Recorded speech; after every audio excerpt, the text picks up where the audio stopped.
Hello, my name is Gillian Elsom and I have been a member of Corfu Butterfly Conservation since 2021, visiting Corfu 3 times. My background for painting is in botanical art and I had already included a few British butterflies in my botanical paintings. I've done paintings in watercolour on watercolour paper and on vellum, so when I joined Butterfly Conservation 9 years ago, it was a natural progression for me to learn more about them by starting to paint the 59 UK species. To date, I have painted 20 different British species, and 12 of these also occur in Corfu. In Corfu, there are 76 confirmed species, and I've painted 2 of them from my visits to Corfu. These are the Lang's short-tailed blue on the bottom left of the slide and the southern swallowtail, both male and female, which are different. My talk will show you how I go from photo to pencil sketch, then pen and ink drawing, and finally to the watercolour painting, using these 2 species as an example. Finally, I will show you some of my other paintings of UK species which also occur in Corfu. How do you get started? Go out in the field and be inspired. You may have a local area you know well, or be on a walk in a new area and see a butterfly doing something interesting, which you can photograph.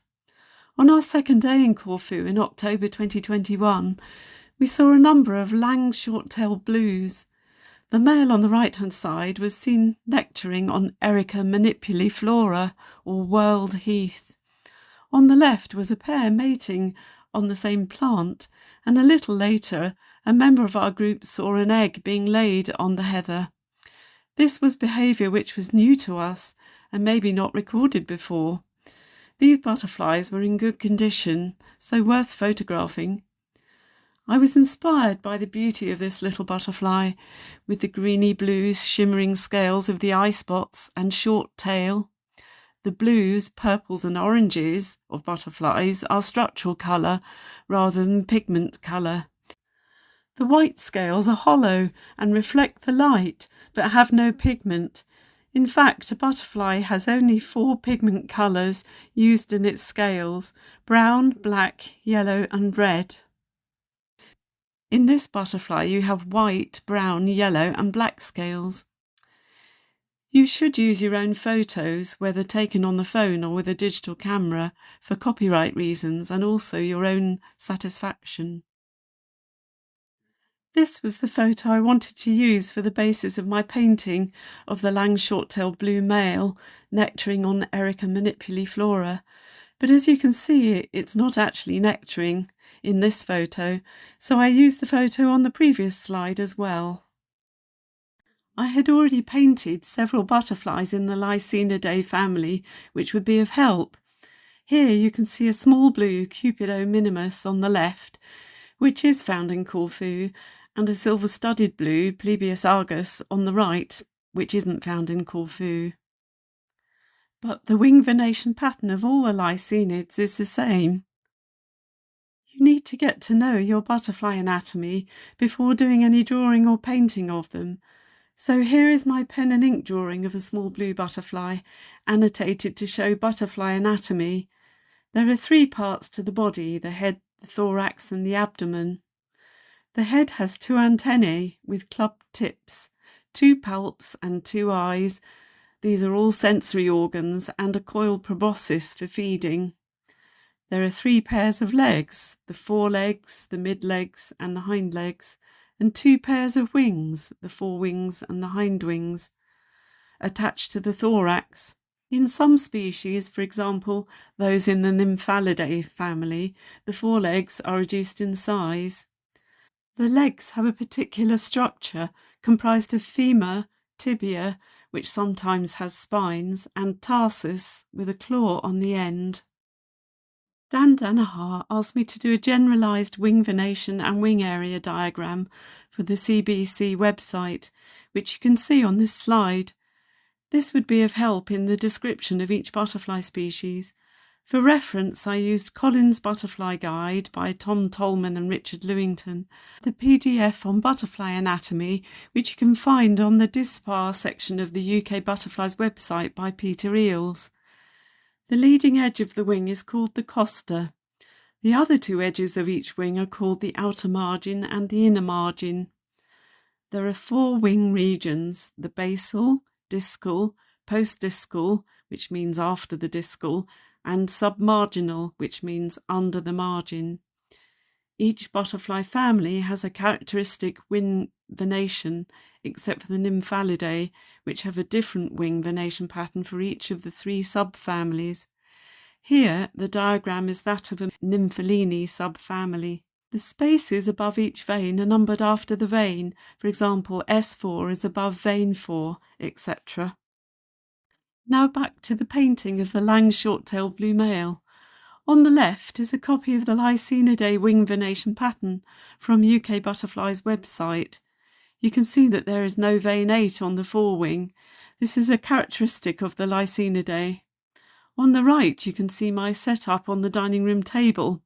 A large monitor screen is in front of me and is connected to my laptop off to the left, but not shown here. In front of the monitor is either my drawing board, propped up with a block of wood under the top edge, or, as in this picture, my light box. It can take an A3 piece of paper. The first stage is to make an accurate pencil sketch on smooth cartridge paper using a 0.3mm propelling pencil, H or HB. I use this because it retains a fine point and there's no sharpening needed, but an ordinary good quality H or HB pencil could be used. My eraser is a high quality plastic eraser made by Pentel, which I cut into small wedges with a scalpel. It has lasted for years. Decide how large you want the finished butterfly and overall painting to be, and display the photo at this size on the screen in front of you. In this case, as it is a relatively small butterfly, just over 1 centimetre across, I drew it 4 times life size. I always add a 1 centimetre scale bar, so that if you scale the drawing up or down, or combine it with other drawings, you will know the actual size. I number the veins and constantly check back to the vein numbering and arrangement expected to make sure I have drawn it accurately. I then do a pen and ink drawing on Strathmore Bristol board 300 series, a very smooth white board with a weight of £100 or 270 grams per metre square, using a 0.1 Rotring Tachygraphic pen. This has waterproof ink and is disposable. I use a light box to trace straight through from the pencil drawing onto the Bristol board, but I take a photo of my pencil drawing on my phone and have this displayed in front of me on the monitor screen, along with the photo I am painting, both displayed at the size I am drawing. If you don't have a light box, you could use tracing paper and pencil to trace the pencil drawing and transfer this to the Bristol board. The next stage is to start your watercolour painting.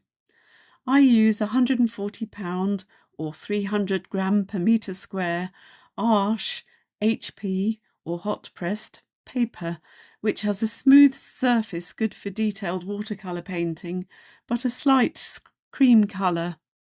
I have used this for my botanical art and stuck with it for butterfly paintings. Work out your colours. I use Winsor & Newton artist watercolours in tubes, using your own colour mixing charts. I have a watercolour sketchbook with my own colour mixing charts. Use transparent and light fast colours. Here I have used only 6 colours: French ultramarine, burnt sienna, aureolin, new gamboge, permanent rose and permanent alizarin crimson. Trace through lightly from pencil sketch onto watercolour paper using a light box and H or HB 0.3mm propelling pencil.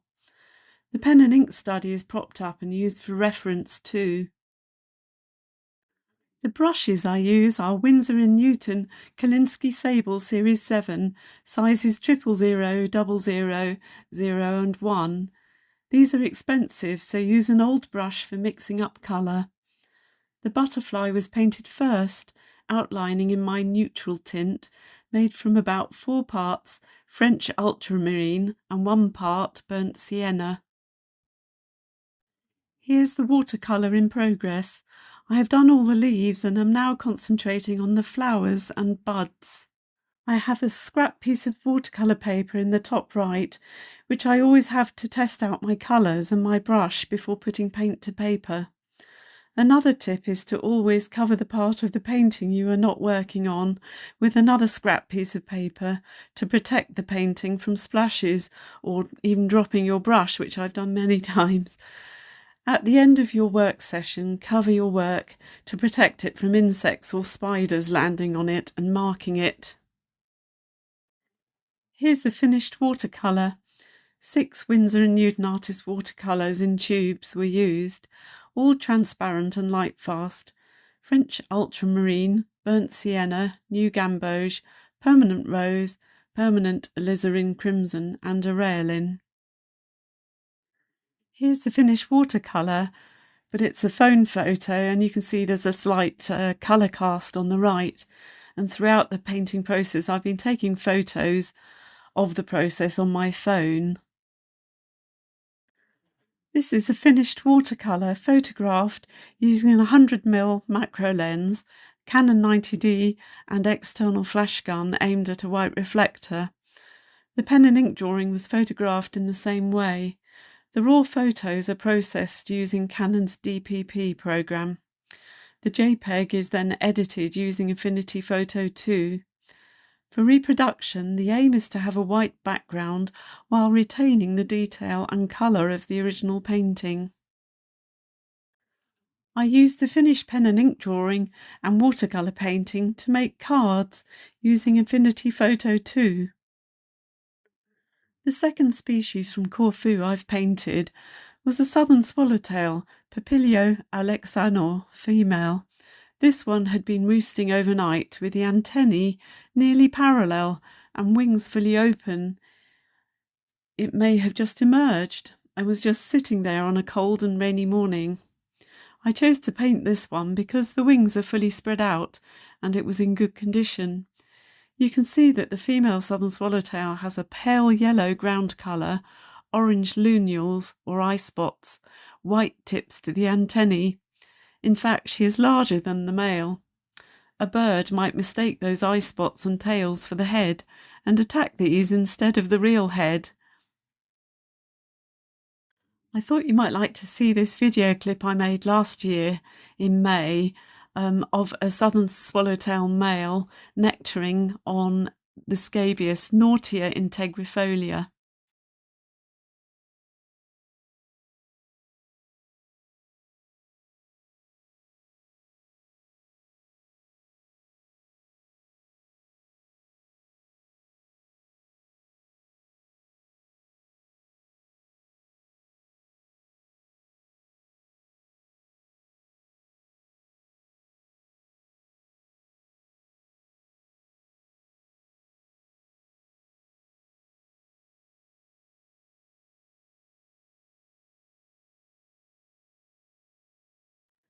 This is a male southern swallowtail basking on Bryza maxima that we saw in May 2022.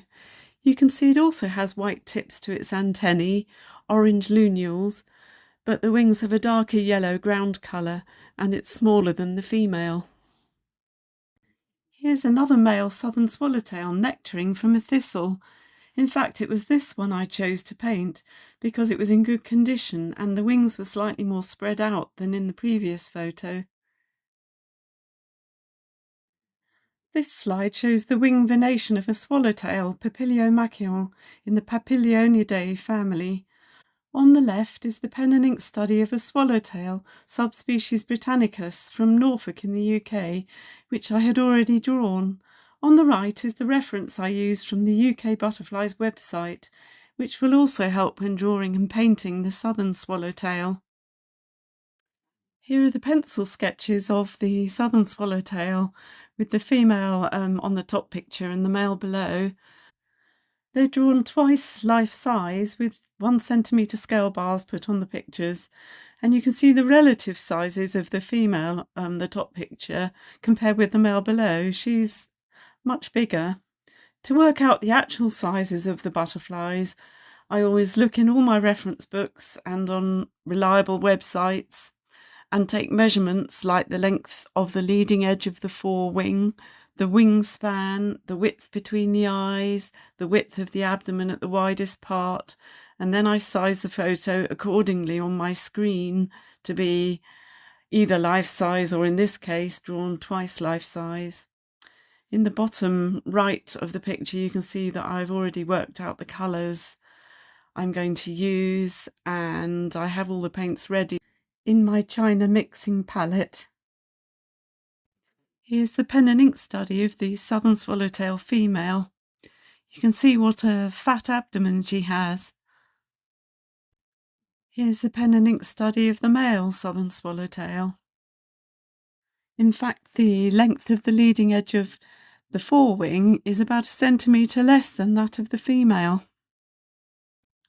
Here's my watercolour painting in progress. I've traced through from the pencil sketch onto the watercolour paper using a light box and an H pencil. I've worked out my colours, and here I'm outlining in neutral tint. Here I have one photo at the size I am painting, which was twice life size, and a second photo on the right, which is enlarged to see more detail, and you can zoom in and out of this one. This slide shows the finished watercolour of the female southern swallowtail, together with the original pencil drawing and pen and ink study. Only 4 colours were used here: French ultramarine, burnt sienna, aureolin and permanent alizarin crimson. This is the southern swallowtail Papilio alexanor female original photo and finished watercolour, which has been photographed using a 100mm macro lens, a Canon 90D, and external flash gun aimed at a white reflector, and edited using Affinity Photo 2. Here's the original photo and finished watercolour of the southern swallowtail again, but this time the painting has been scanned in at 400 dpi, saved as a TIFF and edited using Affinity Photo 2. And while the colour is deeper, the detail, I think, is less than using a raw photo as shown in the last slide. I think photographing the painting gives you more room when editing to bring the colour and detail back nearer to the original painting while having a white background. This is the male southern swallowtail photo and finished watercolour painting, which has been photographed as before with my macro lens and edited using Affinity Photo 2. This is the same painting of the southern swallowtail male, scanned in at 400 dpi and saved as a TIFF and edited using Affinity Photo 2. But you can see the ground colour appears much more yellow and maybe even too vivid. So you can see that there is a lot of flexibility in how you reproduce your painting. If the painting was going to be printed larger than the original, you could scan it at a higher dpi. My Canon scanner and printer only goes up to 600 dpi. This may have given me a bit more detail to work with. Here are 2 cards I made from the photos of the finished pen and ink drawings and watercolour paintings and edited using Affinity Photo 2. Here's another card made from the 2 paintings and pen and ink studies, and you can see that scale bars are very useful to make sure that the relative sizes are accurate. Here's a PDF I made for the CBC of the southern swallowtail male and female. I used PNGs, portable network graphics, of the drawings and paintings, where I've removed the white background as far as I can and then placed the cut-out pictures onto a new A4 background and resized them so that the paintings are at life size and the pen and ink studies are at 1.5 times life size. You're welcome to take one away at the end, and the children might like to colour them in. I was looking through the paintings of UK butterflies that I had already done and found I had paintings of 13 butterfly species, which also occur in Corfu. Here they're arranged in relative size, and I will show you some of them in more detail now. These are my 3 paintings of the swallowtail butterfly in the UK. It's a rare butterfly and only now found in Norfolk. It's Papilio maculans, but it's a subspecies Britannicus. And in Corfu, your swallowtail is the subspecies Gorgonus. This is my painting of a grizzled skipper male, Purgus malvae, and you'll see the pen and ink study on the CBC website. It's a priority species for conservation in the UK, and I've seen it on the North Downs, and it has similar larval host plants in the UK as in Corfu, things like wild strawberry, barren strawberry, bramble for the later larval stages, agrimony, and so on. So I love the hairiness of this butterfly and the sort of endearing quality that you can see that it almost looks like it has eyelashes. This is my painting of a male wood white, which is a priority species for conservation in the UK. This male has white on the club tips of the antennae, which he uses in his courtship display, waving his head from side to side and flicking his wings and extending his proboscis to touch the female's open wings. The female has all brown tips to her antennae. Both male and female have a very dainty flight, and I remember seeing a female in Corfu in Jane Barry's meadow in front of their house, and she was so intent on coming to lay that she came to actually lay on, I think it was Lotus pedunculatus, greater bird's foot trefoil, right between my legs where I was crouching.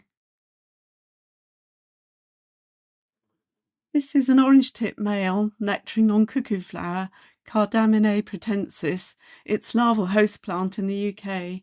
In Corfu, its larval host plants are bittercress, Cardaminae graeca, Arabis turrita, which has pale yellow flowers, buckler mustard, Biscutella didyma, which has yellow flowers, Hesperis laciniata, annual honesty, Lunaria annua, and hedge mustard, Cicimbrium officinale. In Corfu, a male orange tip could only be mistaken for the much rarer eastern orange tip, which has a yellow ground colour on both upper and lower sides of the wings. It's interesting that the greenish colour on the underside of the male and female orange tips is made from black and yellow pigments in the scales. This is my painting of a brimstone Geneptrix ramney, a male, nectaring on wild basil in the UK. In Corfu, it can be distinguished from other Geneptrix species like the Cleopatra by the wing shape, with a distinctly concave shape to the leading edge of the forewing, the costa, and the more pointed apex, and of course no orange on the upper side of the forewings as in the male Cleopatra. Also, I see from the number of sightings on the CBC website, it is much less common than the Cleopatra, with numbers of sightings per year in the 20s to 30s only, whereas the Cleopatra has sightings per year of up to 2,780 in 2023. This is my painting of a brimstone female nectaring on small scabious in the UK. She's larger than the male and has much less of a yellow colour on her wings, but rather a pale blue-green tinge. The larval host plants in Corfu are most likely to be Mediterranean buckthorn, Rhamnus alaternus, and Rhamnus lychioides. This is Mediterranean buckthorn, Rhamnus alaternus, the larval host plant of the brimstone in Corfu. Here are my 2 paintings of a small copper female. The photo on the left has been flipped so that I could do the painting on the right, which shows the butterfly facing the other way. Bottom left, you can see the setup I have on the dining room table with light coming in from the window to my left because I'm right-handed. On the bottom right, you can see the top side of the form Ab Sierra Leo punctata with blue spots on its hind wing on the top side. The orange and blue colours on a small copper are structural colour. These two paintings were scanned in at 600 dpi and saved as TIFFs. The larval host plants of the small copper in Corfu are sheep sorrel, Rumex acetosella, clustered dock, Rumex conglomeratus, curled dock, Rumex crispus, Rumex tuberosus, subspecies tuberosus, and knotgrass, Polygonum viviculare. This is my first painting of a green hair streak, Calophrys ruby, in the UK, but it also occurs in Corfu. This butterfly rests with its wings closed and gives the illusion of being green, but this is structural colour, which is produced from the light being diffracted off the lattice light structure of the wing scales. This is the only butterfly I've painted where I've used the colour viridian, here mixed with a little aureolin. You can see my colour mixing chart on the right, and I only used 4 colours for this painting. It's very well camouflaged when it sits in hawthorn. This is a painting I did of a green hair streak nectaring from a bluebell in the UK. I painted it 4 times life size. I just love the juxtaposition of the colours, the green with the blue-purple of the bluebell. In Corfu, I see on the CBC website it loves to nectar from another blue-flowered plant, Echium candicans or blue spires, and you can plant it in your garden in Corfu. This is my painting of a small blue female laying on kidney vetch, the larval host plant of the small blue, Anthelis vulneraria. You can see how she bends her abdomen round and tucks an egg between the florets. In Corfu, you have a different subspecies of kidney vetch, which is the Mediterranean kidney vetch, Anthelis vulneraria subspecies rubriflora. Rubriflora means it has red flowers, and you can see it really does have that, with the photo on the right. This is a birthday card I made for my pen and ink study and painting of a painted lady feeding on common knapweed in the UK. The painted lady is a long-distance migrant, and in Corfu there are multiple broods, and it's found throughout the year and is able to use many species of thistle, carduus, ansersium and echium as its larval host plant. So you see the species name, cardui, comes from carduus. It will also lay on many species of mallow, with the genus Malva. This is my painting of a red admiral nectaring on ivy heterohelix in the UK in late summer. I noticed on the CBC website there was a lovely close-up photo showing the different coloured scales of this butterfly, red, brown, white and black in colour, and any blue or green tints are structural colour. I'd first painted the red admiral top side, and I had a bit of fun in PowerPoint, and you can add the PNGs to it and make them animate, fly in and float in from different directions. That's PowerPoint for you. In Corfu, it's a common butterfly and has a number of larval host plants, such as in the genus Urtica, Cirsium and Parietaria. It's a long-distance migrant, but also breeds in Corfu, and all stages can be seen throughout the year. This is my painting of a peacock butterfly, Agles io. It's a very beautiful butterfly, which will flash open its wings to reveal the bright eye spots in order to deter predators, while its underside is very dark for camouflage. There are very few reported sightings in Corfu, but its larval host plants, being hop, humanus, lupulus, common nettle, Urtica dioica, and eastern pelletry of the wall, Parietaria officinalis, are all present on Corfu. The last species I want to talk about is the comma Polygoniaceae album. I've done 2 paintings of this species, and you'll also find it on Corfu along with the southern comma Polygonia igea. The main distinguishing features of the two species are that on the upper side of the comma, the black markings are larger, and on the underside, the silvery mark on the middle of the hindwing is C-shaped rather than L-shaped, as in the southern comma.